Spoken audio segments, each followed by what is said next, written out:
잠깐 기도하고 같이 말씀 상고하도록 하겠습니다. 우리를 사랑하시는 거룩하시고 자비로우신 하나님 아버지 감사합니다. 하나님을 알지 못하고 하나님을 멀리 떠나 살던 저희들, 하나님께서 먼저 사랑하시고 우리의 영혼을 긍휼히 여겨주셔서 예수 그리스도의 복음 가운데 인도해 주시고 교만하고 강팍한 마음이 아니라 정직하고 겸손한 마음으로 하나님 말씀 앞에 믿음으로 구원받을 수 있도록 도와주신 것 감사합니다. 또 우리 구원받은 이후에 주님의 몸된 교회 가운데 인도해 주시고 귀한 지체로 삼아 주셔서 주님 오시는 날까지 믿음을 저버리지 않고 하나님이 하시는 거룩하신 복음의 역사에 참여하게 하여 주신 것을 감사합니다. 주님 오시는 그날까지 우리가 성령의 열매를 맺어가며 복음의 열매를 맺어가며 하나님 앞에 기쁨과 영광이 되는 삶을 살 수 있도록 인도해 주시기를 원합니다. 청주 오성교회 하나님께서 더욱 귀히 사용하셔서 이 지역에 이뤄진 영혼들 하나님께서 많이 구원해 주시고 또 하나님께 영광과 기쁨이 되는 교회가 될 수 있도록 우리 구원받은 각각의 사람이 하나님 앞에 더 순종하고 더 헌신된 삶을 살아갈 수 있도록 우리의 마음을 이끌어 주시기를 간절히 원합니다. 이 교회에서 계획하고 있는 많은 행사들, 일정들 성령께서 도와주시고 우리 모든 사람이 성령의 충만함 가운데 그 일들을 이루어 가도록 인도해 주시기를 원합니다. 언제나 우리를 사랑하시는 예수님의 이름으로 기도드렸습니다. 아멘. 우리 구약성경 여호수아 1장을 같이 보시겠습니다. 여호수아 1장 6절부터 9절까지 말씀입니다. 여호수아 1장 6절부터 9절까지 페이지 수로 319페이지입니다. 여호수아 1장 6절로 9절까지 찾으셨으면 함께 1장 6절부터 9절까지 읽겠습니다. 마음을 강하게 하라, 담대히 하라. 너는 이 백성으로 내가 그 조상에게 맹세하여 주리라 한 땅을 얻게 하리라. 오직 너는 마음을 강하게 하고 극히 담대히 하여 나의 종 모세가 내게 명한 율법을 다 지켜 행하고 좌로나 우로나 치우치지 말라. 그리하면 어디로 가든지 형통하리니 이 율법책을 내 입에서 떠나지 말게 하며 주야로 그것을 묵상하여 그 가운데 기록한 대로 다 지켜 행하라. 그리하면 내 길이 평탄하게 될 것이라. 내가 형통하리라. 내가 내게 명한 것이 아니냐. 마음을 강하게 하고 담대히 하라. 두려워 말며 놀라지 말라. 내가 어디로 가든지 내 하나님 여호와가 너와 함께 하느니라 하시니라. 오늘 같이 교훈을 받아볼 말씀 주제는요, 마음을 강하게 하고 담대히 하라라는 말씀입니다. 모세가 죽은 후에 하나님께서 여호수아에게 두 번째로 너는 마음을 강하게 하고 담대히 하라라고 말씀을 하십니다.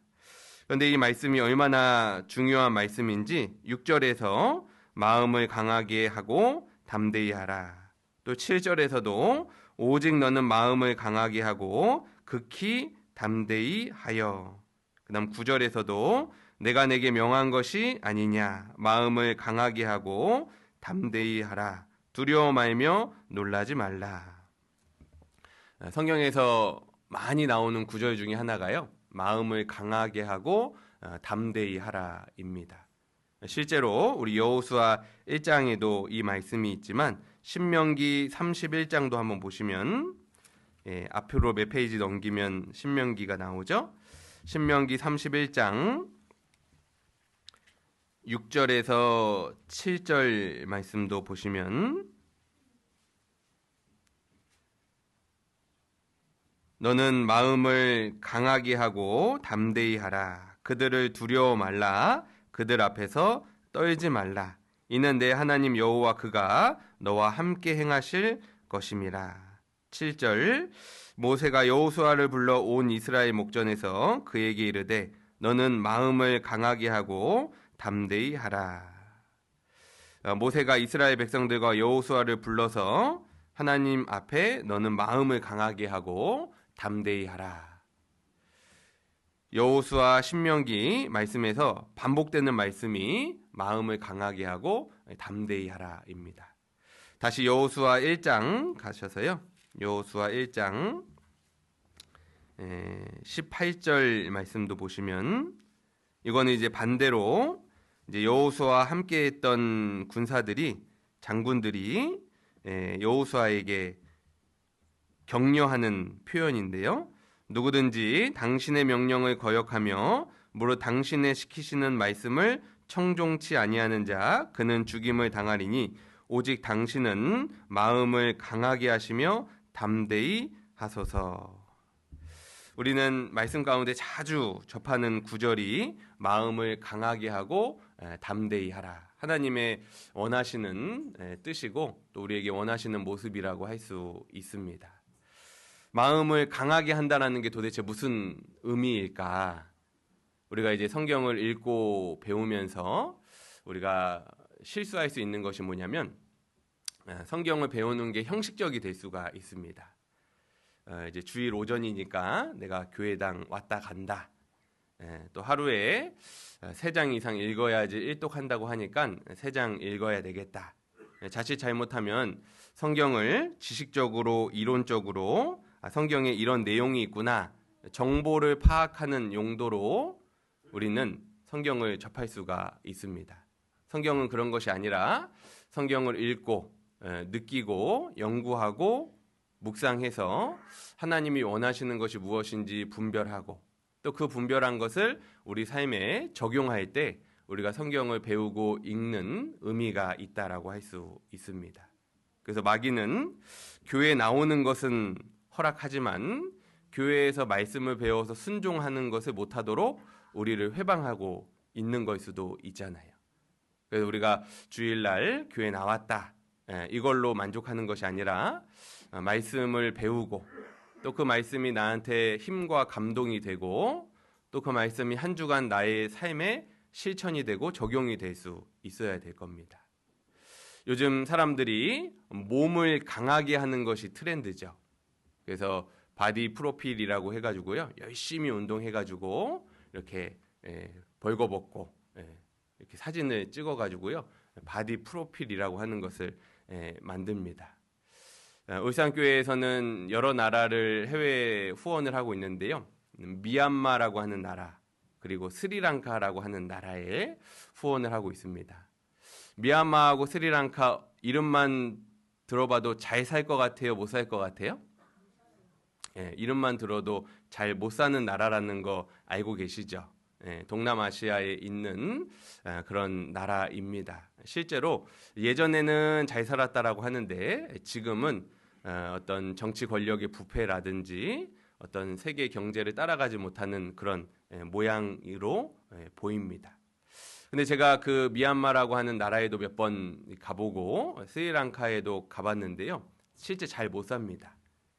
근데 가서 놀란 게 뭐냐면 그렇게 피트니스 짐이 많아요. 잘 못 사는 나라인데 헬스장이 많습니다. 그래서 젊은 사람들이요. 그 헬스장 가가지고 운동을 그렇게 열심히 하더라고요. 요즘 사람들이 몸을 강하게 해요. 몸을 강하게 한다라고 하는 의미가 뭐죠? 몸을 강하게 한다. 뭐 예를 들어서 병에 걸리지 않는다 또는 근육을 많이 만든다 이런 의미잖아요. 그럼 몸을 강하게 하는 방법은 무엇이죠? 유산소 운동, 근력 운동을 적절히 하고 식단을 잘 하는 겁니다. 몸을 강하게 한다. 우리는 몸을 강하게 하는 것이 목적이 아니라 우리의 목적은 뭐냐면 마음을 강하게 하는 거예요. 그러면은 마음을 강하게 하는 것의 의미가 뭘까? 그리고 마음을 강하게 하는 것의 방법은 무엇일까? 우리가 말씀을 읽으면서 그런 부분들을 좀 고민해보고 또 생각을 해봐야 될 겁니다. 그래서 오늘 말씀은요. 마음을 강하게 하는 것의 의미를 좀 생각을 해보고 그 다음에 우리 마음이 강해지려면 어떻게 해야 될까? 그런 부분들을 같이 좀 고민해보면 좋을 것 같습니다. 마음을 강하게 하고 담대히 하라. 그리고 그 뒤에 뭐라고 말씀이 되어 있냐면 두려워하지 말고 놀라지 말라. 이런 말씀이 또 붙어 있습니다. 마음을 강하게 하고 담대히 하고 두려워 말고 놀라지 말라. 이 말씀의 공통점이 무엇이냐면 바로 전쟁을 앞두고 있다라는 거예요. 성경에 나오는 마음을 강하게 하라라는 말씀의 대부분의 상황은 지금 전쟁하기 직전입니다. 그리고 마음을 강하게 하고 두려워 말라라고 하신 근거는 뭐냐면 내가 너와 함께 하겠다라는 거죠. 그런데 우리가 이 말씀을 보면서 좀 생각을 해볼 수 있는 게 한번 고민해 보면요. 하나님이 함께 해주신다. 못하시는 것이 없는 하나님이 함께 해주신다. 그러면 담대하라가 맞을까요? 안심하라가 맞을까요? 네. 짧게 생각을 해보면요. 불가능이 없으신 하나님이 함께 해주시면은 담대하라보다는 어찌 보면은 안심해라, 걱정하지 말라 이런 표현이 더 맞을 수도 있을 겁니다. 그래서 실제로 안심하라라는 구절도 있어요. 근데 안심하라라고 하는 상황은 어떤 상황이냐면 전쟁이 아닙니다. 전쟁인 상황에서는 무조건 담대하라, 두려워하지 말고 마음을 강하게 하라 이렇게 말씀이 기록되어 있다라는 거예요. 마음을 강하게 하라고 하신 이유가 뭘까? 하나님이 함께 하심에도 불구하고 마음을 강하게 하라. 그 뜻은 하나님이 함께 해주신다고 고난이 없다는 말이 아니라는 거예요. 하나님은 분명히 나와 함께 해주시지만 고난이 있습니다. 고통이 있고 아픔이 있고 슬픔이 있다라는 거예요. 이스라엘 민족의 역사를 보면 하나님이 함께 해주셨습니다. 불기둥으로 구름 기둥으로 사도행전에 보면 광야 교회라고 되어 있잖아요. 40년 광야 생활 가운데 하나님이 이스라엘을 떠나신 것이 아니라 함께 하셨습니다.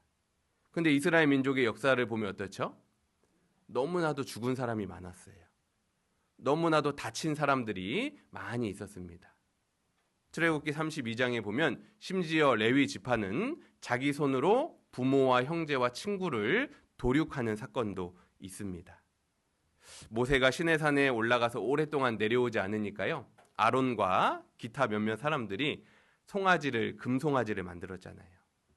그래서 모세가 내려오면서 십계명 돌판을 깨고 금송아지를 부숴가지고 금가루를 그 우상숭배한 자들에게 다 마시우게 했습니다. 그리고 하나님께서 말씀하시기를 도륙할 사람들, 이 심판을 집행할 사람들 나와라. 그랬더니 레위 지파 사람들이 나왔죠. 그리고 부모를, 형제를, 이웃을 그 칼로 도륙을 했습니다. 함께 하나님이 해주셨지만 아픔도 죽음도 많이 있었다라는 거예요. 그런데 하나님이 함께 계셨기 때문에 결국에는 승리했죠. 죽은 사람도 많고 다친 사람도 많았는데 결국은 승리했다라는 거예요. 그래서 하나님이 함께 계신다라는 말은 과정이 평탄하다라는 것이 아니라 결국에 승리가 있다라는 말입니다. 또 이스라엘 민족의 역사를 보면 하나님이 함께 해주셨지만 40년 동안 광야 생활 징계를 피할 수가 없었습니다. 우리가 광야 생활을 해보지 않아서 광야 생활이 얼마나 고된지 알지 못하잖아요. 그런데 광야 생활 가운데요, 정말 많은 고통과 아픔을 겪었습니다. 그런데 하나님이 함께 계셨기 때문에 성경에 뭐라고 되어 있냐면 네 옷이 헤어지지 않았고 네 발이 부르트지 않았다. 우리는 하나님이 함께 계신다는 것의 의미를 정확히 알아야 돼요. 어떤 분들은 하나님이 함께 계신다는 것이 고생하지 않는다, 고통이 없다 이렇게 이제 생각을 합니다. 그러고 신앙생활을 하니까는 많은 어려움들을 겪게 되는 거예요. 이상하다? 하나님이 함께 계시면 이런 일이 있으면 안 되는데 왜 나한테 이런 일이 생길까? 내가 잘못된 교회 안에 있는 건가? 내가 만난 하나님이 살아계신 하나님이 아닌가? 오해를 하게 되는 겁니다. 베드로전서 4장을 한번 보시겠습니다. 베드로전서 4장. 베드로전서 4장 12절.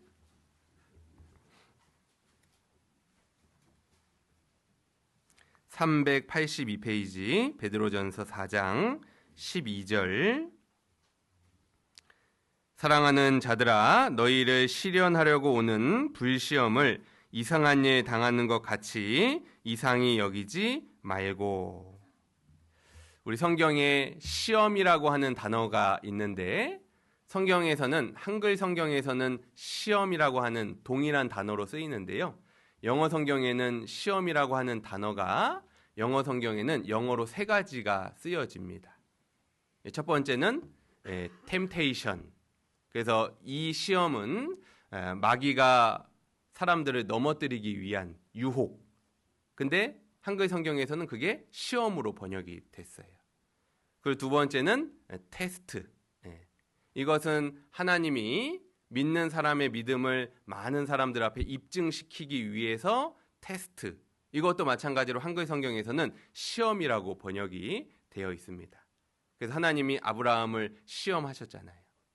그리고 세 번째 시험은 트라이얼이라고 해가지고 훈련시킨다, 단련시킨다. 하나님이 성도의 신앙을 단련시키는 것도 한글 성경에서는 시험이라고 되어 있습니다. 지금 읽은 이 시련이라고 하는 단어가 영어 성경에 보면 트라이얼이라고 번역이 되어 있습니다. 하나님이 우리를 단련시키기 위해서 불시험을 허락하신다는 거예요. 그렇기 때문에 성도들은 그 불시험을 이상한 일 당하는 것 같이 이상히 여기지 말고, 구원받은 사람한테 어려움이 오는 것을 이상히 여기지 말고 당연하게 여기라고 말씀을 하십니다. 근데 구원받고 하나님에 대해서 잘 모르면요, 기대하잖아요. 이제 나도 하나님의 백성이 됐고 전능하신 하나님의 아들이 됐으니까 이제 내 삶은 이제 만사 형통하겠다. 이제 나의 남은 길은 탄탄대로를 걷겠구나라고 생각을 합니다. 그리고 얼마 지나지 않아서 당황스러운 일들을 많이 겪게 돼요. 그리고 이제 전도인들에게 상담을 하는 경우가 많습니다. 구원받은 사람에게는 이런 일이 있어서는 안 되는데 왜 이런 일이 있습니까? 상담하러 오는 분들은 그나마 다행이에요. 상담하지 않고 교제하지 않고 하나님을 오해하고 교회를 떠나는 안타까운 경우도 간혹 있습니다. 그래서 구원받은 사람은요, 마음 가운데 기대가 있어요. 이제 나도 하나님 자녀니까 이제 사업이 잘 되겠지. 하나님이 도와주시면 이 사업이 이제 앞으로 잘 되겠지. 이제 건강 문제 하나님이 다 해결해 주시겠지. 질병과 아픔 하나님이 다 치료해 주시겠지라는 기대도 하게 됩니다.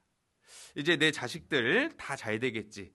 좋은 대학 가고 또 좋은 자리에 취업하고 좋은 배우자 만나가지고 이제 행복한 부부 생활을 할 수 있겠지라는 기대가 있습니다. 그런데 현실은 어떻습니까? 기대대로 되는 경우도 있고 기대대로 되지 않는 경우도 많이 있잖아요. 그리스도인이 되고 병이 생기고 사고가 나는 경우도 많이 있습니다. 저희 교구에서도 몇 달 전에요, 형제자매님들이 연달아서 사고가 나는 거예요. 그리고 한 분이 2번 연속 교통사고가 나고, 그런 일들이 왜 있을까? 하나님 앞에서 여러 가지 의미가 있고 교훈이 있을 겁니다. 누군가에게는 마음을 돌이키는 징계의 의미가 있을 거고, 누군가에게는 하나님이 단련시키기 위해서 시련의 목적도 있을 겁니다. 구원받은 그리스도인이라고 항상 좋은 일만 생기는 것은 아니라는 거예요. 구원받지 않은 사람보다 더 불행하고 더 아픈 일들도 많이 겪게 됩니다. 뿐만 아니라 구원 안 받았으면 안 겪어도 될 일들을 겪게 되잖아요. 구원을 안 받았으면 안 겪어도 될 일들을 우리는 구원받고 나서 그 일들을 자초해서 겪게 됩니다. 내가 구원을 받으면 다른 사람도요, 쉽게 구원을 받을 수 있을 거라고 생각을 하잖아요. 아니, 이 확실한 말씀, 증거가 있는 확실한 말씀을 누구든지 받아들일 수 있겠다. 용기를 내서 말씀을 전했는데 오히려 반대를 당하고 조롱을 당합니다. 구원 안 받았으면 그런 대접 안 받아도 되잖아요. 그래서 구원받기 전에는 내가 마치 갑과 같은 인생을 사는 분들이 많이 있습니다. 지위도 높고 가진 것도 많아요. 근데 구원받은 이후에는 어떻게 되죠? 이제 약간 을과 같은 인생이 됩니다. 왜냐하면 말씀 한번 전해보기 위해서. 갑의 위치에서 말씀을 전하면 말씀 안 듣는 경우가 많잖아요. 그러니까는 을로 돼가지고요. 그 마음을 공감해주고 조롱해도 참고 놀려도 화내지 않고 그리고 말씀을 전해보려고 합니다. 구원 안 받았으면요 쳐다보지도 않았을 사람일 수도 있어요. 구원 안 받았으면 상종도 안 할 인간이었을 수도 있습니다. 근데 우리가 구원을 받아서요 그 한 사람 전도해 보려고 그 마음을 사고 비위를 맞춰줍니다. 구원 안 받았으면 안 겪어도 될 일들을 겪는 거예요. 또 구원 받은 다음에요 이제 모임도 있고 집회도 있고 그러면 우선순위가 이제 딱 바뀌잖아요. 그럼 우선순위가 딱 바뀌면요 이제 좋은 소리 못 듣습니다. 회사가 한참 바쁜데 저 교회 다녀오겠습니다 이렇게 얘기했을 때 직장에서 한 사람이라도 야 그렇게라도 신앙생활 하니까 너무 멋지다 지금 당장 가라 그런 사람 있겠어요? 그런 사람 한 사람도 없습니다. 너만 교회 다니냐 왜 이렇게 유별나냐 안 좋은 소리를 듣게 되는 거예요. 만약에 구원 안 받았으면 야 너 진짜 유능하다 너 진짜 우리 회사의 인재다 이런 말을 듣고 살았을 텐데 구원받아서 믿음 지키려고 하다 보니까요 너 유별나다 특별하다 이런 얘기를 듣게 되는 거예요. 그래서 구원받은 사람은 하나님 앞에서 이 불시험을 당할 수밖에 없습니다. 그래서 그 어려움들을 이상히 여기지 말고 당연하게 여기라고 우리에게 말씀을 하시는 거예요. 요즘에 사람들이 이렇게 많이 즐겨 듣는 복음 성가 중에요. 혹시 아실지 모르겠습니다. 주님 여기 계시기에라고 하는 찬송이 있어요. 그 주님 여기 계시기에라고 하는 찬송의 가사를 보면요. 이 깊은 바다가 반석이 되고 주님 여기 계시기에 내가 반석 위를 걸어가리라 이런 구절이 있습니다. 또 다음에 보면요. 저 거친 파도가 반석이 되고 주님 여기 계시기에 내가 걸어가리라 이런 말씀이 있습니다. 주님이 분명히 여기 계시거든요. 근데 뭐가 있다고요? 깊은 바다가 있다는 거예요. 분명히 주님이 여기 계시는데 뭐가 있냐면 거친 파도가 있는 겁니다. 우리 인생 가운데 주님이 나를 떠나셔서 시련과 아픔이 있는 게 아니에요. 주님이 분명히 계시는데 깊은 바다 같은 역경이 있고 주님이 지금 나와 함께 동행해 주시는데 거친 파도 같은 시련이 있다라는 겁니다. 주님이 지금도 우리와 함께 계시는 거예요. 그래서 우리는요. 마음을 강하게 한다라는 것의 첫 번째 의미는 올 것이 왔구나라는 겁니다. 우리를 어렵게 하는 일들이 자주 생기잖아요. 그럴 때 이거 왜 이러지? 뭐가 문제가 있나? 내가 믿는 믿음이 잘못됐나? 이게 아니라 지금 하나님이 나한테 작정하신 것들이 지금 온 거구나. 이상하게 여기는 것이 아니라 당연하게 여기는 거죠.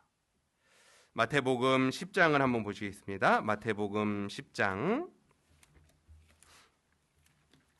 34절부터 36절까지 마태복음 10장 34절 36절 16페이지입니다. 마태복음 10장 34절부터 36절 같이 읽으시겠습니다. 내가 세상에 화평을 주러 온 줄로 생각지 말라. 화평이 아니요 검을 주러 왔노라. 내가 온 것은 사람이 그 아비와 딸이 어미와 며느리가 시어미와 불화하게 하려 함이니 사람의 원수가 자기 집안 식구리라. 이 말씀을 오해하면 안 되죠, 그렇죠? 가족들하고 대판 한판 해라 이런 말씀이 아니라 하나님이 우리에게 주신 믿음을 지키는 과정 가운데 하나님이 우리에게 원하시는 삶을 이루어가는 가운데 불화를 피할 수가 없다라는 거예요. 어두움이 빛을 싫어하는 것처럼 그리스도와 벨리알이 함께할 수 없는 것처럼 하나님을 믿는 사람과 하나님을 믿지 않는 사람은 그 믿음이 같아지기 전까지는 화합할 수가 없다라는 뜻입니다. 내가 믿는 사람이니까 안 믿는 사람하고 다투고 싸우라, 그런 말씀이 아니죠. 그래서 하나님이 우리한테 말씀하시기를 우리에게 화평을 주러 온 것이 아니라 검을 주러 왔노라. 또 다른 말씀에 보면요, 내가 불을 땅에 던지러 왔고 화평케 하러 온 것이 아니라 분쟁케 하기 위해서 왔다라고 말씀이 기록되어 있습니다. 그래서 우리는 신앙생활이라고 하는 것은 검을 가지고 또 믿지 않는 사람들과 타협하지 않고 믿음을 지키는 삶이라고 말씀을 하셔요. 그 믿음을 지키는 가운데 우리에게 평강과 안위가 있는 것이 아니라 아픔과 고통, 그리고 많은 인내와 또 스트레스가 있다라는 겁니다. 그것을 이상히 여기지 말고 그것이 당연하다, 그렇게 마음에 생각하는 것이 마음을 강하게 하는 거예요. 그래서 마음을 강하게 한다라는 것을 우리가 조금 더 생각을 해보면 마음에 어떤 마음을 품는 거냐면 각오하는 겁니다. 각오. 내가 하나님 앞에 더 어려움이 많이 올 수도 있다라고 하는 것을 마음에 딱 각오하는 거. 그게 이제 마음을 강하게 하는 거예요. 그리고 어떤 일을 당하든지 하나님을 의지하며 극복해야겠다. 이것이 마음을 강하게 하는 거예요. 올 테면 와봐라. 내가 믿는 하나님이 나와 함께 하신다. 내가 어떤 어려움이 있더라도 하나님을 의지해서 극복할 것이다. 하나님 도와주십시오. 이 마음이 마음을 강하게 하는 겁니다. 근데 우리가요, 마음을 강하게 하지 않고 우리 마음이 나태해져 있으면 누가 제일 잘 아냐면 사단 마귀가 제일 잘 압니다. 우는 사자같이 두루 다니며 삼킬 자를 찾는 것이 마귀예요. 그래서 마귀는요, 경력이 대단한 존재입니다. 그렇죠? 마귀가 언제부터 인간을 넘어뜨리기 시작했냐면 아담 때부터 인간을 넘어뜨리기 시작했어요. 그러면은 지금 마귀가 몇 년째 인간 넘어뜨리고 있는 거예요? 한 6,000년, 7,000년 정도 마귀는 인간을 넘어뜨리고 있는 겁니다. 그러면요, 마귀가 지금 데이터베이스가 엄청 나겠죠. 야, 어떻게 하면 사람 넘어뜨리는지 이 마귀는 정보가 엄청 많은 거예요.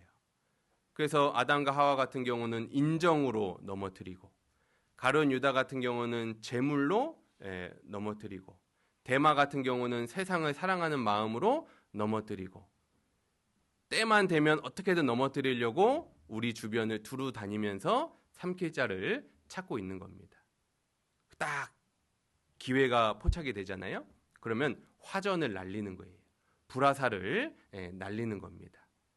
그래서 하나님 뭐라 말씀하셨냐면 믿음의 방패를 가지고 화전을 소멸하며, 이 사단 마귀는 마음을 강하게 하지 않는 사람들을 타겟으로 삼아가지고 어떻게든 넘어뜨리려고 하는 겁니다. 그러면 우리는 믿음의 방패를 가지고 마음을 강하게 해서 마귀가 회방하는 모든 것들을 이겨내야 되는 거죠.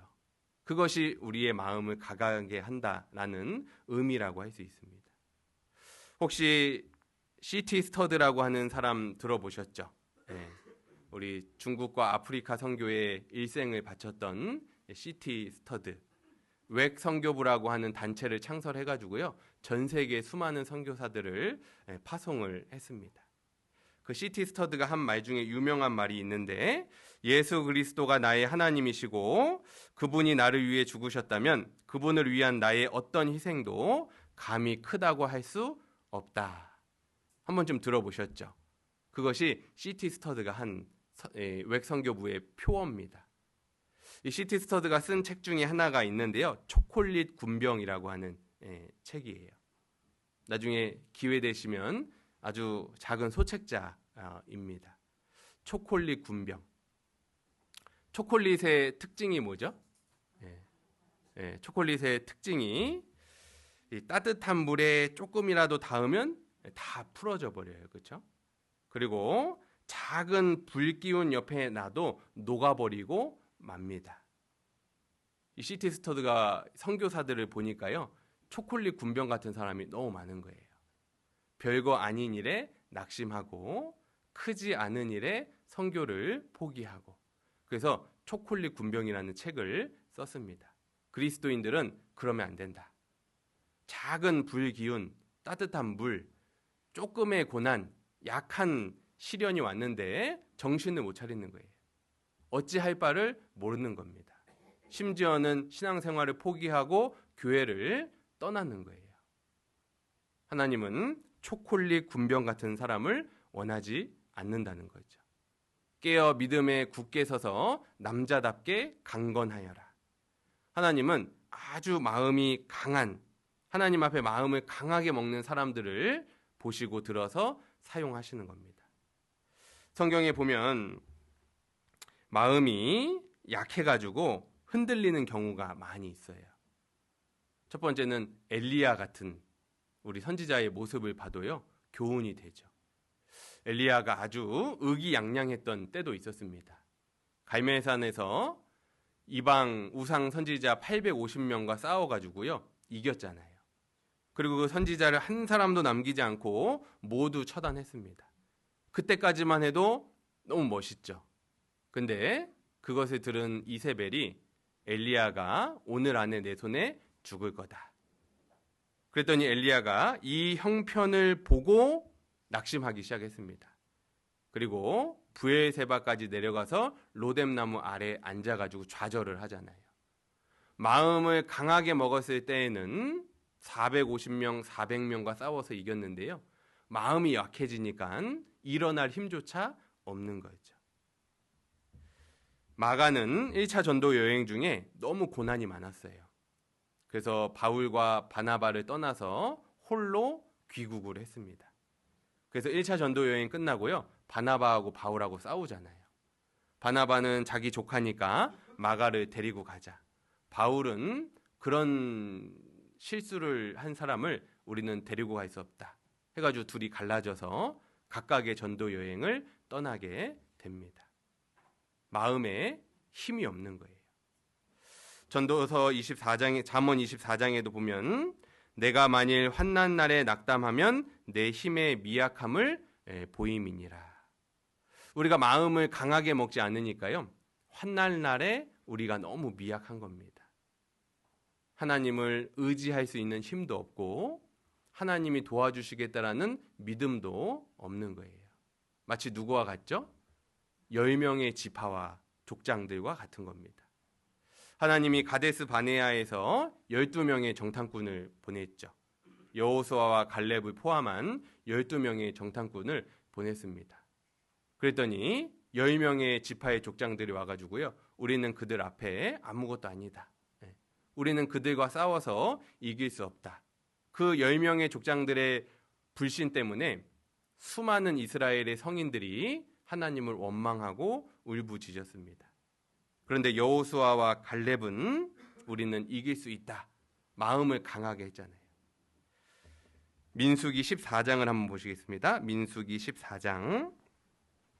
우리도 여호수아와 갈렙처럼요, 마음을 강하게 해야 됩니다. 10명의 족장처럼 돼서는 안 되겠죠. 민수기 14장 24절. 민수기 14장 24절 같이 읽겠습니다.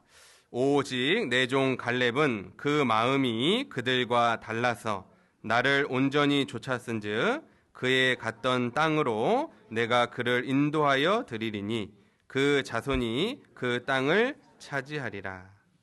갈렙과 여호수아는 왜 이렇게 용기 있는 사람이었을까? 그들이 가지고 있는 무기가 다른 게 아니죠. 그들이 가지고 있는 병법이 다른 게 아닙니다. 뭐가 달랐죠? 마음이 다른 거예요.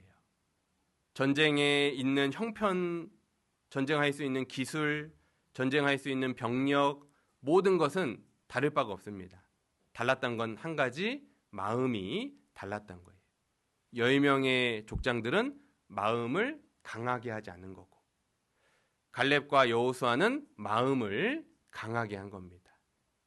여러분들 한 주 한 주 살아갔는데 한 주가 희망이 있고 도전적이고 무엇인가 이루어보고 싶은 마음입니까? 아니면 한 주를 시작하는데 소망도 없고 계획도 없고 무기력합니까? 그 차이는 뭐냐면 마음이에요. 마음이 강하면 한 주를 살아가는데요, 기대가 됩니다. 하나님이 이번 한 주간 나를 통해서 무슨 일을 하실까? 나는 못하지만 하나님은 우리 가운데 어떤 역사를 이루어 주실까? 마음이 강한 사람은 그게 보이는 겁니다. 우리는 마음을 강하게 먹고 이전의 삶과는 다른 더 하나님 앞에 진보하는 삶이 되어야 할 겁니다. 어떤 일이든지요, 실제 마음 먹기에 달려 있어요. 같은 형편이라도 마음을 어떻게 먹냐에 따라서 사람의 삶은 달라집니다. 저희 둘째 아이가 이제 초등학교 1학년이거든요. 이제 둘째 아이 손을 잡고요, 이제 주일날 아침에 교회당을 올라가고 있었습니다. 근데 갑자기 먹구름이 쫙 끼더니요, 이 빗방울이 하나씩 떨어지는 거예요. 그래서 이제 그 우산을 쓸 준비를 하면서 제 마음속에 어떤 마음이 올라왔냐면 약간 불평의 마음이 올라왔습니다. 주일날 이렇게 비가 오면 분위기도 별로 안 좋고 또 형제 자매님들하고 어디 야외도 가서 활동도 못 하고, 그러니까 마음이 안 좋은 마음이 커졌어요. 근데 저희 둘째 아이가 제 손을 딱 뿌리치더니 교회당 갔는데요, 막 이렇게 한 바퀴를 돌면서 막 엄청 좋아하는 거예요. 그러더니 뭐라고 하셨는지 아십니까? 와, 너무 좋다, 비 와서. 그러더니 마지막에요, 오늘 머리 안 감아도 되겠다 그러는 거예요. 이제 비 맞으면서 머리가 한번 이렇게 적셔지니까 그게 이제 머리가 감겨진다라고 이제 초등학교 입장에서는 생각을 했나 봐요. 아이는 너무 행복해하고 즐거워하고 저는 마음 가운데 부정적인 마음이 있고, 마음을 어떻게 하느냐에 따라서 보는 것이 달라지는 거예요. 실제로 교회 안에서도요, 마음을 강하게 하면 신앙생활 하는데 어떤 일이 생겨도요, 또는 어떤 사람을 만나도 문제가 안 되는 경우가 많이 있어요. 왜냐하면 중요한 부분과 덜 중요한 부분이 가려지기 때문입니다. 우리 군대에 있을 때에도요, 항상 선배들이 하는 말이 뭐냐면 훈련이 많은 부대는 내무 생활이 편하고 훈련이 없는 부대는 내무 생활이 힘들다. 그런 얘기를 했습니다. 근데 제가 훈련이 많은 부대를 갔을까요? 훈련이 적은 부대를 갔을까요? 제가 안타깝게도 훈련이 별로 없는 부대를 갔어요. 제가 그 군대에서 보직이 뭐였냐면 통신병이었는데, 통신병 중에서 교환병이라고 있습니다. 우리 이 세상에서도 어디 전화해, 지금도 그런지 모르겠어요. 지금은 스마트폰이 있어서 많이 없어졌을 것 같은데, 예전에는 어디 전화번호 모르면 교환대에 전화해가지고 전화번호 물어보고 이렇게 한 것처럼 군대에도 선로가 많아가지고요, 이 교환병이 있습니다. 근데 실제 제가 군대에 있으면서요, 내가 군대를 온 건지 교환센터의 직원으로 취직을 한 건지 모를 정도로 훈련을 많이 참석을 안 했습니다. 그러니까 이 벙커 같은 동굴에 들어가가지고요, 교대로 전화번호 연결만 해주는 거예요. 그러다 보니까 사람들이 체력이 많이 넘쳐날까요? 아니면 지쳐 있을까요? 훈련이 없으니까요, 체력이 막 넘쳐나는 거예요.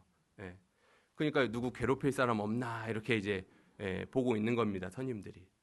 그러다가 전화번호 누르는데 좀 자세를 잘못 눌렀다 하면 이제 막 1시간 동안 이렇게 괴롭히는 거예요. 그러니까 군대에서도요, 훈련이 많으면 이제 자기가 힘드니까 다른 병사들 별로 신경 안 씁니다. 그러니까 괴롭히지를 않는 거예요.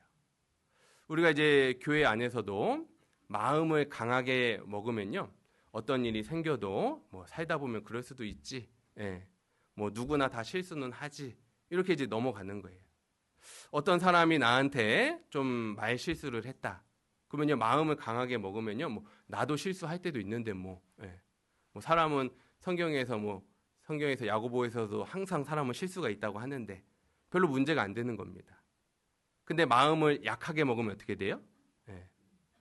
어떤 어려움이 생겼다. 그러면요, 하나님을 원망하고 불평하고 하나님은 나를 사랑하시는 건지, 나를 지켜보고 계시는 건지, 하나님 진짜 살아계시는 건지 막 의문이 생겨요. 그리고 어떤 형제 자매님들이 나를 함부로 대했다. 그럼 마음이 약하면 어떻게 돼요? 예, 내가 가만히 있으니까 가만히로 보이나? 막 이런 생각도 들고, 내가 어떻게 복수해야 되지? 내가 어떻게 나랑 똑같은 고통을 겪게 해줄 수 있지? 왜 그러냐면 지금 마음이 너무 약해져 있는 거예요. 마음이 강해져 있으면 별로 대수롭지 않게 여깁니다. 왜냐하면 집중해야 될 때가 있잖아요. 하나님의 일과 복음의 일과 교회가 하나 되는 일에 집중을 해야 되니까 나머지 일들은 별로 큰 문제가 아닌 겁니다. 근데 마음이 약해져 있으면 주변 것들의 시선을 뺏기게 되어 있는 거예요. 그래서 우리가 마음을 강하게 해가지고 집중해야 될 것에 집중을 해야 되는 겁니다. 그리고 문제 안 되는 것들은요, 그냥 못 본 채, 모른 채 넘어가면 되는 거예요. 천국에 갔을 때 우리한테 남겨지는 게 뭘까요? 천국에 갔을 때 우리한테 남는 것이 무엇일까? 여기서 시시비비를 따지고 네가 이겼니 내가 이겼니 이게 천국 가서 남는 걸까요? 아니죠. 천국 가서 남는 거는요, 복음을 위해서 얼마나 수고했냐, 요거 남는 겁니다. 우리의 시야가 지금 이 세상의 원망과 시시비비를 가리는 일에 집중해야 될까? 아니면 위에 있는 것, 하늘에 있는 것을 얻으려고 집중을 해야 될까? 마음이 약해져 있으면 자꾸 부산물에 신경이 쓰이게 되는 거예요. 우리는 그런 삶을 살 사람들이 아닙니다. 그래서 하나님은 마음을 강하게 하라고 말씀을 하시는 거예요. 그러면 마음을 강하게 하는 방법이 무엇일까? 아까 제가 말씀드린 것처럼요, 각오하는 겁니다. 각오. 신앙생활은 평탄한 길이 아니다. 탄탄대로가 아니다. 만사형통이 아니다. 마음 가운데요, 각오하는 거예요. 요한계시록 2장 10절 말씀. 요한계시록 2장 10절.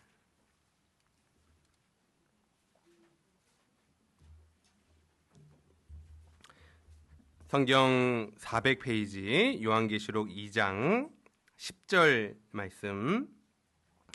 내가 장차 받을 고난을 두려워 말라. 볼지어다 마귀가 장차 너희 가운데서 몇 사람을 옥에 던져 시험을 받게 하리니 너희가 10일 동안 환난을 받으리라. 같이 읽겠습니다. 내가 죽도록 충성하라. 그리하면 내가 생명의 면류관을 내게 주리라. 장차 받을 고난을 두려워 말라 하시면서 어디까지 각오하라고 말씀하셨죠? 죽도록 충성하라. 각오를 얼마나 하느냐에 따라서 받아들이는 데미지가 다르게 되어 있습니다. 제가 제일 싫어하는 병원이 어딜까요? 어떤 과목일까요? 어떻게 하셨어요? 치과. 제가 치과를요 엄청 싫어했습니다. 그래가지고요 결혼하기 전까지는 치과를 막 15년 동안 안 가기도 하고 막 그랬어요. 그리고 이제 결혼하고 보니까 이게 피한다고 좋은 게 아니더라고요. 그래서 이제 결혼하고 나서는 1년에 2번씩 이렇게 정기검진을 받게 됐습니다. 그러다가 한 4년 전에 사랑니를 뺐는데요. 이 사랑니 뺀다 네이버에 검색을 해보니까요. 막 죽다 살아났다. 나는 다시는 사랑니 안 뽑겠다. 막 그러니까요. 막 이거 고민이 되는 거예요.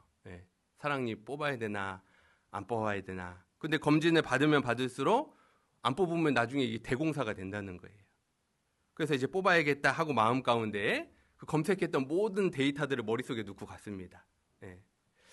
나 오늘 이빨 뽑다가 죽을 수도 있겠다. 그리고 이제 병원에 앉아가지고 딱 뽑는데요. 쉽게 뽑았을까요? 어렵게 뽑았을까요? 요즘에는 마취 기술이 너무 좋아가지고요. 뭐 건드렸는지도 모르겠어요. 그냥 뽑히더라고요. 내가 마음 가운데 어디까지 각오했냐에 따라서 실제 내가 무엇을 받아들였을 때 그 데미지가 훨씬 떨어지는 거예요.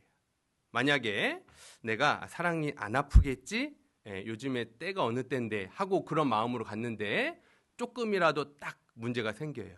그러면요, 이게 마음에 감당이 안 되는 겁니다. 분명히 안 아파야 되는데, 아프면 안 되는데, 왜 이렇게 아프지? 앞으로 더 얼마나 아파야 되지? 마음에 혼란이 생기는 거예요. 그런데 마음을 각오를 하잖아요. 그러면 하나님이 주시는 어떤 일들을 맞닥뜨렸을 때 이거 별로 크지 않다. 이거 이겨낼 수 있다. 이런 마음으로 우리가 견딜 수 있는 겁니다. 그래서 각오를 우리는 해야 되는 거예요. 지금보다 앞으로 신앙생활이 더 어려울 수 있다. 지금보다 앞으로 신앙생활에 더 큰 고난이 올 수도 있다. 근데 우리에게는 의지할 수 있는 하나님이 있습니다. 제가 서두에 말씀드렸죠? 두려워 말고 놀라지 말라. 그 뒤에 뭐가 있다고요? 내가 너와 함께 함이니라.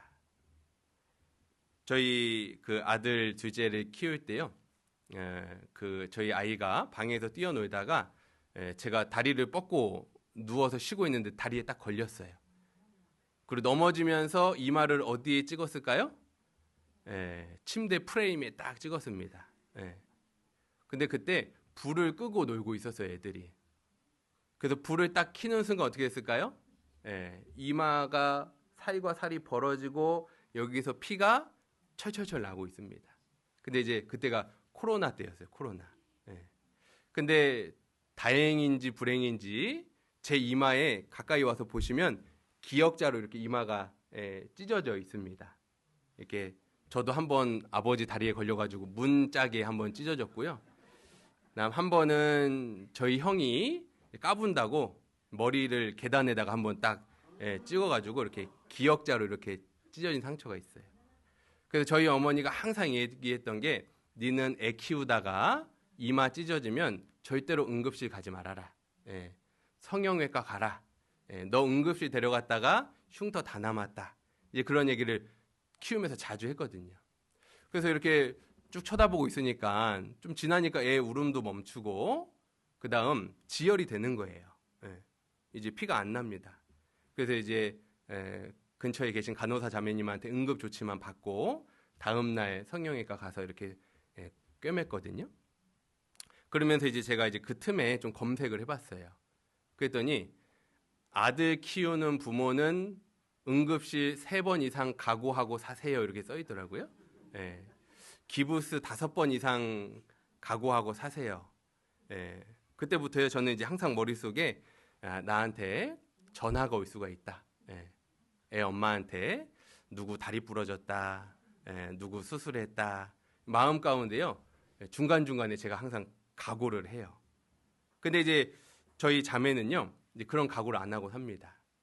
그리고 이제 엄마잖아요. 엄마다 보니까 이제 예쁘게 키우고 싶은 거예요. 가능하면 상처도 안 났으면 좋겠고. 그래서 어디 넘어져가지고 흉터 나면요. 막 어찌 할 줄을 모르는 겁니다. 근데 저는 애 흉터 나면 마음속에 무슨 생각이 먼저 들까요? 죽진 않았구나. 입원은 아니구나. 그런 생각이 이제 드는 거예요. 마음에 각오를 하고 살아가면요. 우리가 어떤 일을 당했을 때 그 각오 안에서 하나님이 견딜 수 있는 힘을 주시는 겁니다. 그래서 믿음의 선진들도요. 다 각오를 하고 살았어요. 특히 사도 바울 같은 경우는 이 말씀처럼 죽음도 각오하고 살았습니다. 사도행전 20장 24절 사도행전 20장 24절 223페이지 사도행전 20장 24절 같이 읽겠습니다. 나의 달려갈 길과 주 예수께 받은 사명 곧 하나님의 은혜에 복음 증거하는 일을 마치려 하면은 나의 생명을 조금도 귀한 것으로 여기지 아니하노라. 21장 13절 사도행전 21장 13절 바울이 대답하되 너희가 어찌하여 울어 내 마음을 상하게 하느냐. 나는 주 예수의 이름을 위하여 결박받을 뿐 아니라 예루살렘에서 죽을 것도 각오하였노라 하니. 사도 바울은 죽음을 각오했으니까 결박받는 거는 문제도 아닌 거예요. 근데 지금 동역자들은요. 결박받은 것 때문에 벌벌 떨고 있는 겁니다. 각오를 어디까지 했냐. 바울은 죽을 것까지 각오한 거예요. 그러니까 붙잡혀 가는 거, 태형을 당하는 거 뭐 나는 죽음까지 가고 했는데 이게 대수냐? 이런 마음으로 하나님의 일을 끝까지 한 겁니다. 브리스길라와 아굴라는 이 바울을 위해서 자기의 목이라도 내어놓았다라고 되어 있습니다.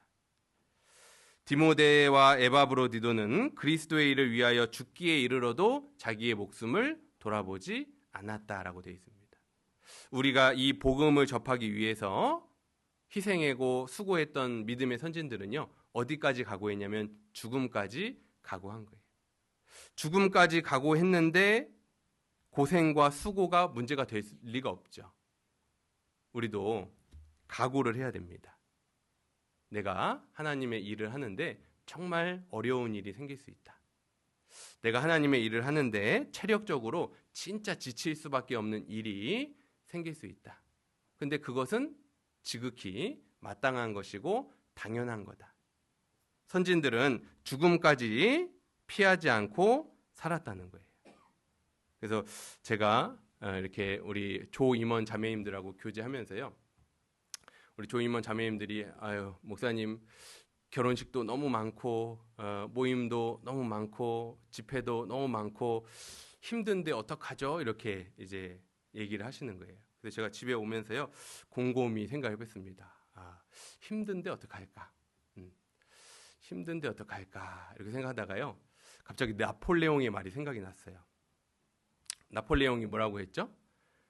내 사전에 불가능이란 없다.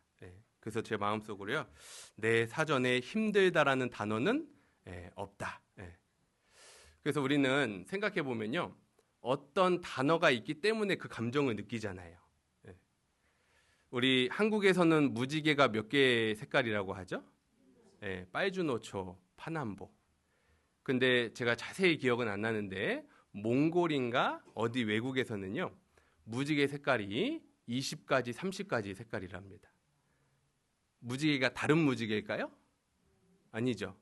같은 무지개인데 우리는 빨간색하고 주황색 사이에 있는 그 그라데이션 색상을 따로 단어를 붙이지 않는 거예요. 그러니까 이제 빨간색 다음 주황색인 겁니다. 근데 무지개가 빨간색 다음 바로 주황색이에요? 아니죠. 빨간색하고 주황색하고 그 사이에 명암과 그 다른 색깔들이 여러 개 있는 거예요.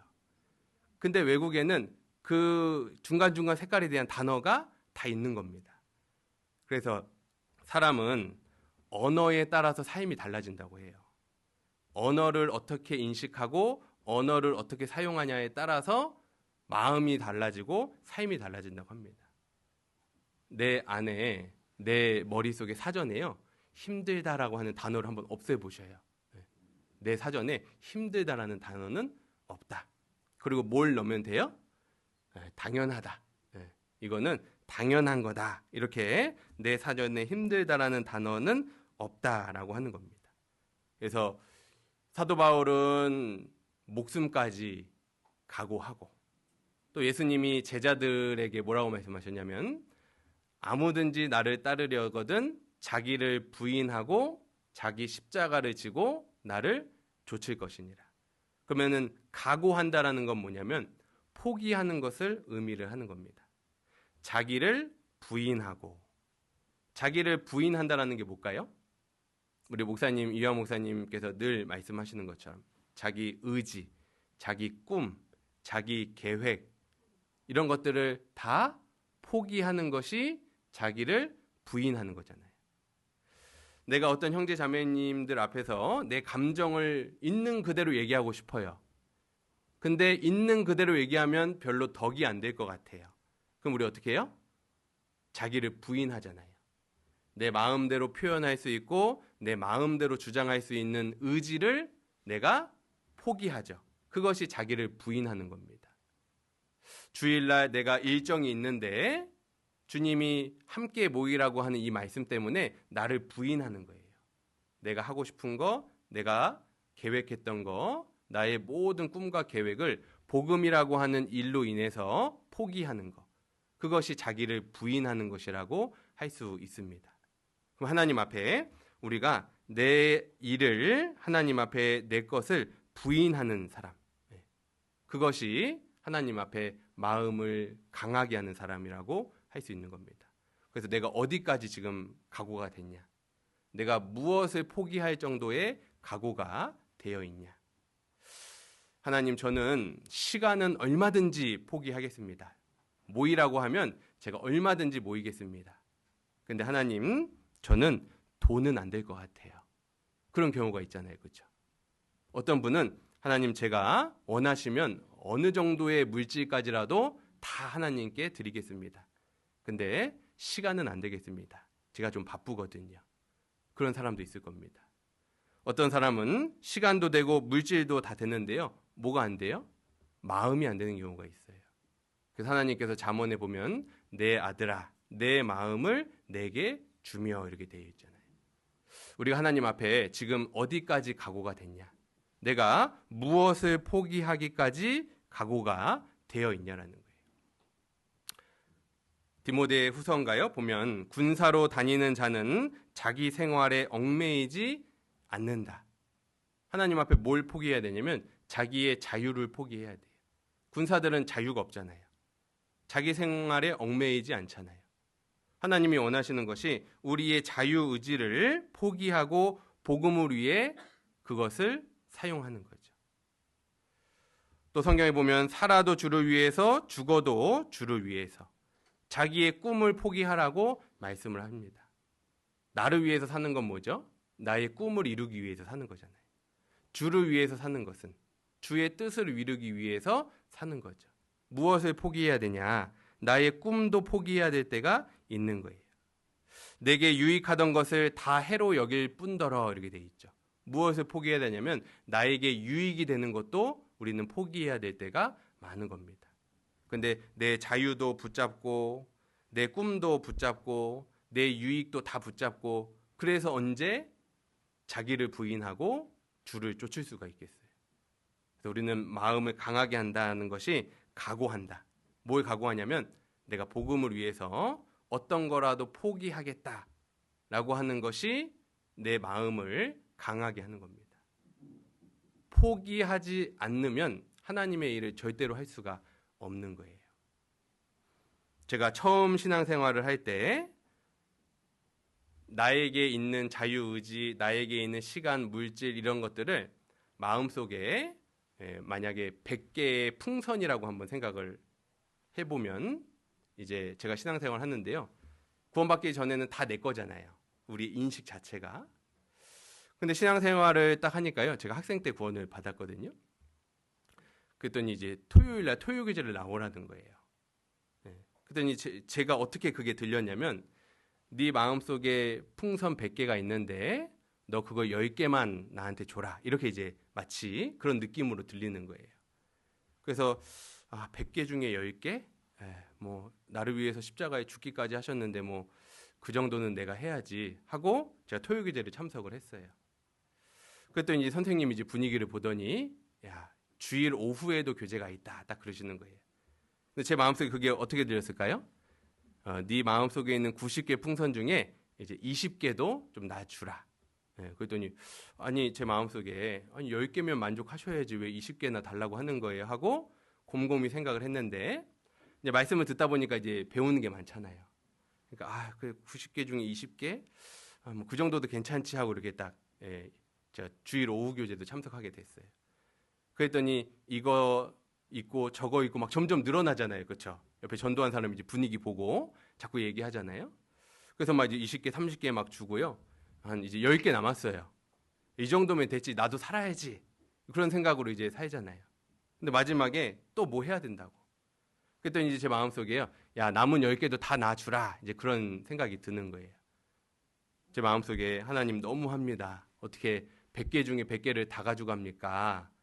근데 그때 저는 성령의 도우심이라고 생각이 드는데요. 갑자기 이 문구가 딱 떠오르는 거예요.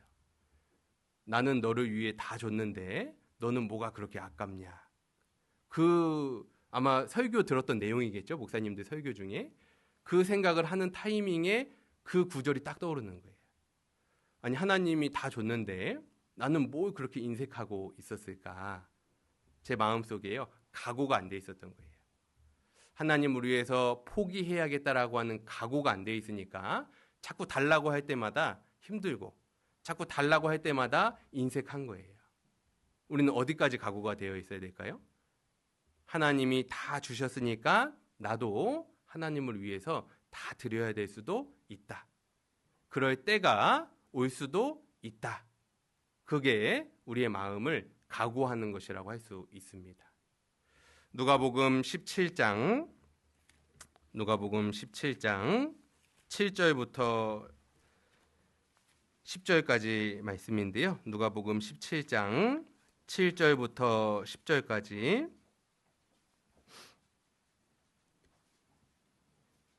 124페이지입니다. 누가복음 17장 7절부터 10절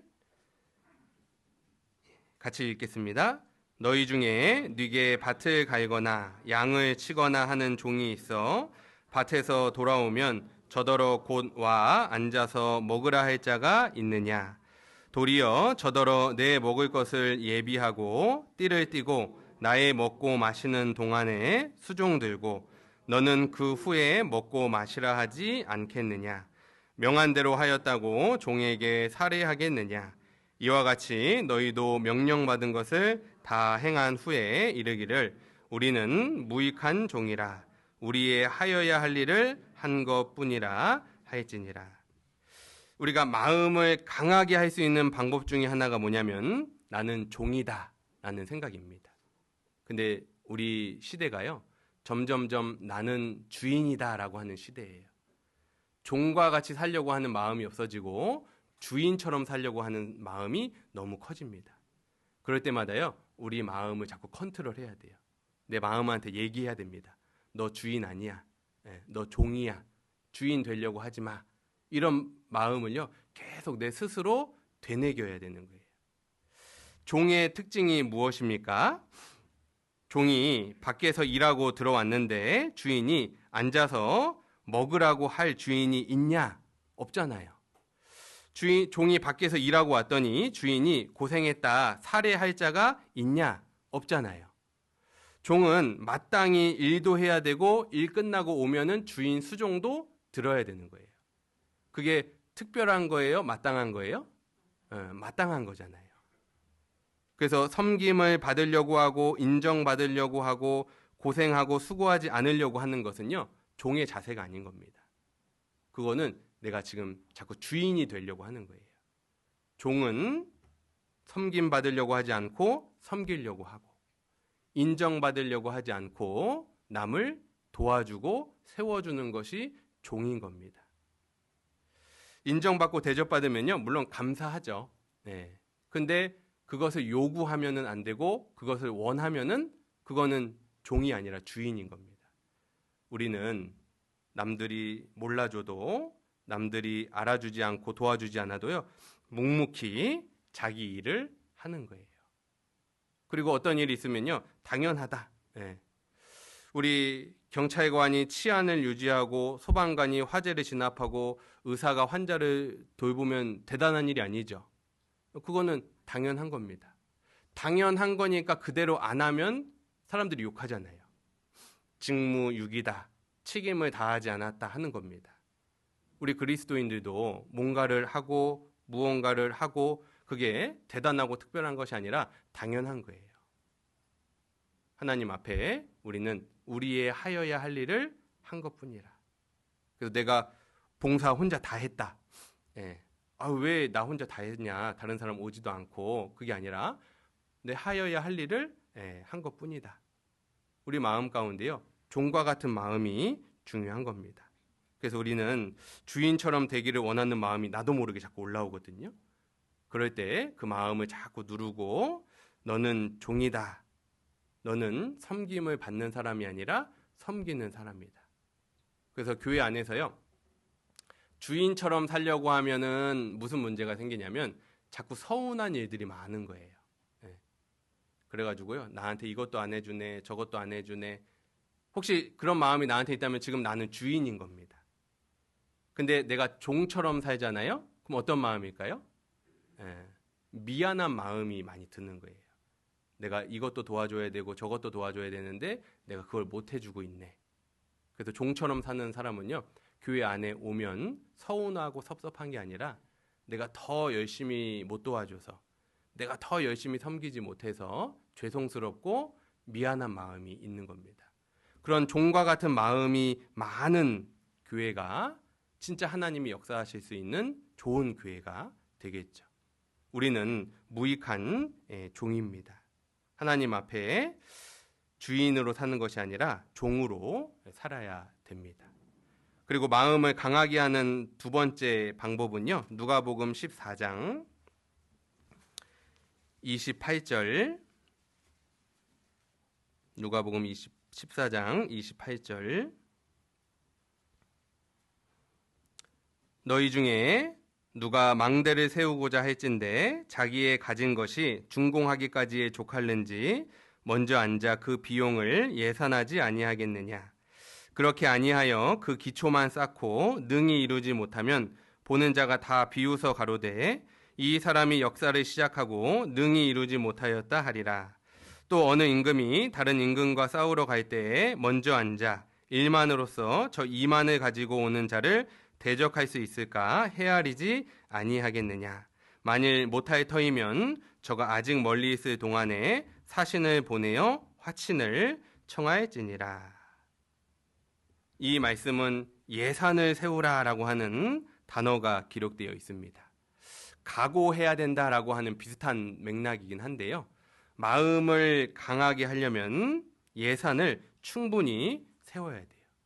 지금 첫 번째로 든 예시가 뭐냐면 망대를 세우려고 하는데 준공하기까지의 비용을 예산하지 않고 시작을 하면 완공도 못하고 사람들한테 비웃음 당하지 않겠냐. 1만을 가지고 2만을 가지고 오는 군대와 싸우는데 병사를 헤아리지 않고 전쟁부터 시작하면 나중에 문제되지 않겠냐. 예산을 세우라는 겁니다. 그래서 우리 마음 가운데요, 각오를 하고 그 다음에 마음의 예산을 세우는 겁니다. 근데 이것은 진짜 시간, 물질 어느 정도까지 내가 주님께 드리겠습니다. 그런 차원에서 예산을 세우라는 말씀은 아니죠. 이 말씀의 본질은 33절에 있습니다. 같이 읽겠습니다. 이와 같이 너희 중에 누구든지 자기의 모든 소유를 버리지 아니하면 능히 내 제자가 되지 못하리라. 우리가 예산을 말 그대로 예산을 세우면요, 이렇게 되는 거예요. 제가 오전 9시부터 저녁 6시까지는 주님이 죽으라면 죽겠습니다. 그 정도로 헌신하고 살겠습니다. 근데 6시 이후부터는 제 겁니다. 예산을 세우면 그렇게 되잖아요. 제가 10의 1조는 예산을 세워놓겠습니다. 근데 그 이상은 안 됩니다. 그렇게 예산을 세우라는 말이 아니에요. 지금 읽은 33절 뭐라고 되어 있죠? 모든 소유를 버리지 아니하면 내 제자가 될 수 없다라는 겁니다. 그러면 하나님이 예산을 세우라는 건 뭐냐면 우리의 전생애를 하나님은 들어서 사용하시기를 바라시는 겁니다. 이거는 주님 거고 이거는 내 거고, 그러니까 이거는 주님께 드릴게요. 나머지는 건드리지 마세요. 이게 아니라 나를 핏값으로 사셨으니 주님 뜻대로 내가 하나님의 일에 드려지는 것, 그것이 진정한 예산인 겁니다. 우리는 하나님 앞에요, 마음에 예산을 딱 세워야 돼요. 하나님이 어디까지 부르시든지 하나님이 무엇을 맡기시든지 우리는 그 일을 해야 되겠다. 그게 마음을 강하게 하는 겁니다. 마음을 강하게 할 수 있는 이유가 모든 것이 주님께로 왔다라고 하는 마음에서 시작이 되는 거예요. 우리 역대상 말씀에 보면 다윗이 이제 성전을 지을 수 있는 모든 준비를 다 끝내잖아요. 그리고서 하나님께 감사 찬송하는 내용이 있습니다. 그 말씀 중에 이런 구절이 있죠. 나와 나의 백성이 무엇이간데 이처럼 즐거운 마음으로 드릴 힘이 있었나이까. 모든 것이 주께로 말미암아 싸우니 우리가 주의 손에서 받은 것으로 주께 드렸을 뿐이니이다. 우리가 충분히 예산을 세우고 마음을 강하게 하는 첫 번째 시작은 어디에서 시작이 되냐면요, 지금 내가 누리고 있는 모든 것이 주님께로부터 나온 거다. 이것을 인정하고 믿는 것에서부터 우리는 하나님께 내 삶을 드릴 수가 있는 겁니다. 제가 아까 왜 인색하고 왜 하나님 앞에 불편한 마음이 올라왔는지 풍선의 비유를 했잖아요. 내 거, 하나님 거 구분을 해놓으니까요. 인색한 마음이 드는 거예요. 그리고 하나님 과하시다. 이 정도는 너무 하셨다. 근데 생각해보면 주님이 다 주신 거예요. 제가 교회 안에서 작정 헌금을 할 때 간혹 생각하는 게 있습니다. 하나님은 유명한 축구선수, 야구선수 구원받게 하셔서 연봉 3천억 되는 사람도 구원받게 하셔서 갈릴리 수양관 뚝딱 지어내면 되실 텐데 왜 없는 사람들 돈을 헌금 받으셔서 수양관 힘들게 지으실까? 그런 생각을 예전에 이렇게 했는데요. 그 가운데 뭘 깨달았냐면 하나님이 가진 게 없어서 내 것을 달라고 하는 게 아니구나 라는 생각을 하게 됐습니다. 하나님이 천지를 창조하시는데 6일 동안 말씀으로 창조하셨어요. 빛이 있으라 하시니 빛이 있었습니다. 그러면 하나님이 수양관 있으라 하시면 수양관 생겨요, 안 생겨요? 그럴 능력이 있으시잖아요. 하나님이 이스라엘 백성들에게 성막을 지으라고 했는데 성막을 말씀으로 지으셨습니까? 백성들의 물건을 받아서 지으셨습니까? 지구를 말씀으로 창조하실 수 있는 분인데 성막은 문제가 되겠어요? 성막도 하나님 마음만 먹으시면 눈코 뜰 새 없이 완공이 됩니다. 근데 굳이 왜 이스라엘 백성들의 물건을 헌물을 받았을까? 제가 그걸 생각하면서요. 하나님이 뭐가 없으셔서 우리한테 달라고 하시는 게 아니라 우리한테 기회를 주시는 거구나. 하나님이 우리에게 하나님의 역사에 동참할 수 있는 기회를 주시는 거구나. 하나님이 성막을 만들었습니다. 말씀으로. 하나님이 수양관을 말씀으로 하루아침에 만드셨어요. 나는 그동안 뭐 했습니까? 아무것도 한 게 없잖아요. 그럼 천국 가서 하나님 앞에 영광이 되는 게 뭐가 있죠? 아무것도 없습니다. 그래서 하나님은 하실 수 있으신 분임에도 불구하고 우리에게 하나님의 일에 참여할 수 있는 기회를 주신 거예요. 다윗은 그걸 깨달았던 겁니다. 내가 성전 제물을 준비해서 성전이 만들어지는 게 아니라 하나님은 이 성전을 말씀으로 창조하실 수 있는 분인데 그걸 나한테 기회를 주신 거구나. 그러니까는 감사, 찬양을 드릴 수 있었던 거예요. 그러면서 마음에 있는 고백을 하잖아요. 모든 것이 주께로 말미암았사오니 우리가 주의 손에서 받은 것으로 주께 드렸을 뿐이니이다. 그래서 우리 마음에 예산을 세워야 됩니다. 먼저는 시간의 예산을 세워야 되는 거예요. 그래서 네 시간, 내 시간, 하나님 시간 구분해 놓으면요. 마음이 불편해집니다. 제가 교회학교 교사 봉사를 할 때 조금 지금은 너무 신앙생활 잘하는데 학생 때 조금 속썩였던 우리 자매 학생이 있었어요. 근데 이 학생이 어느 날 새해 신년에 너무 이 얼굴 표정도 밝아지고요. 이제 좋은 모습인 거예요. 그래서 이제 물어봤더니 선생님 저 이제 새로운 마음으로 할 거예요. 이제 저는 다른 사람이 될 거예요. 그리고 이제 주일 학교 공과가 끝나고요.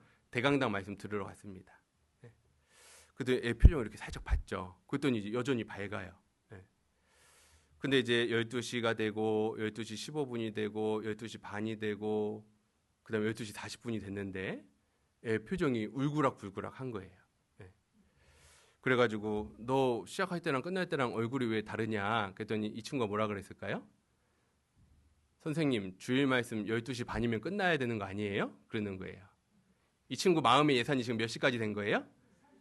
주일 말씀은 12시 반이면 끝나. 근데 지금 목사님이 예산을 초과시켜 버렸어요. 12시 40분에 끝냈어요. 그랬더니 마음이 너무 불편해진 거예요. 우리도 신앙생활 할 때 시간의 예산을 네 거 내 거 구분하잖아요. 내 거 하나님 거 구분하잖아요. 그러면 월간 계획에는 봉사가 2번 있었는데 갑작스럽게 봉사가 하나가 추가가 됐어요. 그러면은 기뻐요, 불편해요? 마음의 시간의 예산이 부족하면요. 그게 불쾌한 거예요. 2번 한다고 했는데 왜 3번 모이냐? 우리는 마음에서 시간이 내 시간이 아니라 주님의 시간이다 라는 마음의 관리가 필요한 겁니다. 고등학교 3학년이 되면 수능을 앞두고 수능 선배들의 책을 읽잖아요. 제가 읽었던 책 중에서도요, 아주 유명한 글귀가 있습니다. 그 유명한 글귀의 내용이 뭐냐면, 우리가 살아가는 오늘은 그렇게 내일을 살고 싶었던 사람들의 하루다. 이런 글귀가 있어요. 그러니까 우리는 오늘을 살아가는데 어제 죽은 사람들은요, 그렇게 살아보고 싶은 내일이잖아요. 그래서 이제 그 책의 저자가요, 우리가 사는 하루하루가 너무 소중하다. 그런 글귀로 남겨놨던 겁니다. 우리의 하루하루 누가 주신 거냐면 주님이 주신 거예요. 내가 어제 인생을 마감할 수도 있고, 내가 병원에 입원해가지고 오늘 정상적인 생활을 할 수도 없었을 수도 있잖아요. 이렇게 내가 하루를 살고 있는 것이 다 내 덕이 아니죠. 하나님의 인도하심과 허락하심이 없다고 말할 수 없는 겁니다. 그래서 우리는 시간의 예산도 하나님 앞에 내 전생애가, 물질의 예산도 하나님 앞에 가능하면 내 마음이 더 열리도록 우리 마음의 예산을 크게 세워야 됩니다. 마음에 각오를 하고 마음에 예산을 세우는 것, 그것이 마음을 강하게 하는 거예요. 그리고 세 번째로 우리 마음의 예산을 세우는 것 중에 하나가요, 이제 나는 교회 안에서 다양한 모습의 사람을 접할 수도 있다. 이 마음의 예산도 필요합니다.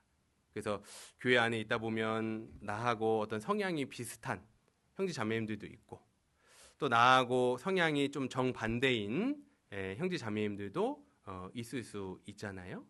그런데 그것이요, 틀린 것이 아니라 다른 것이라고 생각을 해야 됩니다. 틀린 거하고 다른 거하고 단어를 어떻게 써야 되는지 아시죠? 안 하는 거하고 못 하는 거하고 단어를 어떻게 써야 되는지 아시죠?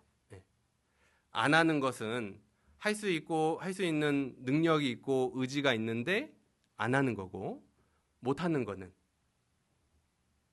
의지와 기회가 안 돼서 못 하는 겁니다. 근데 안 하는 사람하고 못 하는 사람을 우리가 같은 마음으로 대우하면은 안 되는 거예요. 그래서 민수기에서도 요단강 동편의 2개 반 지파가 모세를 찾아와서 요단 서편 전쟁에 있는 전쟁에 참여를 안 하겠다라고 얘기를 하잖아요. 안 하겠다. 할 수 있는데 안 하겠다.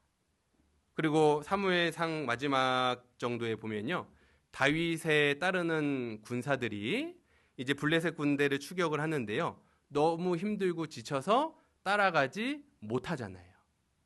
안 하는 거하고 못 하는 거하고 다른 것처럼 우리가 이 세상에서 다른 거하고 틀린 거는 우리가 분별을 잘 해야 됩니다. 틀린 건 뭐예요? 틀린 거? 절대적인 기준이 있는데 기준에 안 맞게 하는 게 틀린 거예요.